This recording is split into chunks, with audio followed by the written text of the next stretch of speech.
তো আমরা ম্যানস্টেল এইচডি প্রোতে আমরা অ্যানিমেশন দেব। এইচডি প্রোটাকে আমরা সিলেকশন করলাম, অ্যাড এফেক্টে গেলাম। আদারওয়াইজ আমরা এইচডি প্রোয়ের ডাইরেক্ট টাইম লাইনে এসেও আমরা এখান থেকে এফেক্ট এইভাবে দিতে পারি, যে কোনো একটা এফেক্ট দিয়ে দিলাম, এইভাবে এইচডি প্রোয়ের এফেক্ট চলে এলো। এবার এফেক্টটা খুব কুইকলি হচ্ছে, এটাকে আমরা স্লো করব। তো এটাকে সাপোজ আমরা 70 ফ্রেম দিয়ে দিলাম, তাহলে এটা স্লোলি লেখাটা আসছে, বাট লেখাটা প্লেস হচ্ছে না বা লেখাটা দাঁড়াচ্ছে না। তো এক্ষেত্রে লেখাটাকে দাঁড় করাতে গেলে আমাদেরকে ওর টাইম লাইনে আসতে হবে, এসে যতক্ষণ দাঁড় করাতে চাইছি কিছুটা এগিয়ে এসে প্লেস করব। তো এক্ষেত্রে লেখাটা আমাদের দাঁড়িয়ে গেল, কিছুক্ষণ ধরে দাঁড়ালো।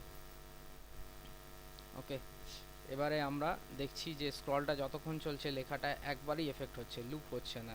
তো এই লুপটা করার জন্য আমাদেরকে কি করতে হবে, যে লেখাটা আছে, যে লেখাটা আমরা স্পেশালি অ্যানিমেশনটা দিয়েছি, ওই লেখাটার উপর রাইট ক্লিক করে গ্রুপ করব। গ্রুপ অ্যাজ মুভি ক্লিপ করে দিলে আমরা দেখব যতক্ষণ স্ক্রলটা চলবে ততক্ষণ লেখাটা অ্যানিমেশন হবে।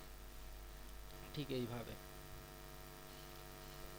এইভাবে অ্যানিমেশন হলো লেখাটা।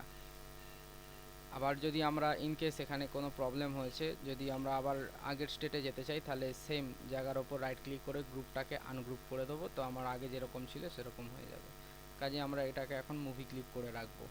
এইভাবে এলো। এবার আমি যদি এক্সট্রা কোনো এফেক্ট আনতে চাই, তাহলে আমাদেরকে কম্পোনেন্টে আসতে হবে।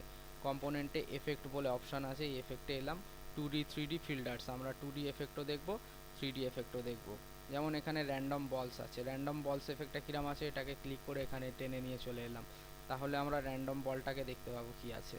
র্যান্ডম বল মানে হচ্ছে বল যাচ্ছে, এই যে সবুজ, হলুদ।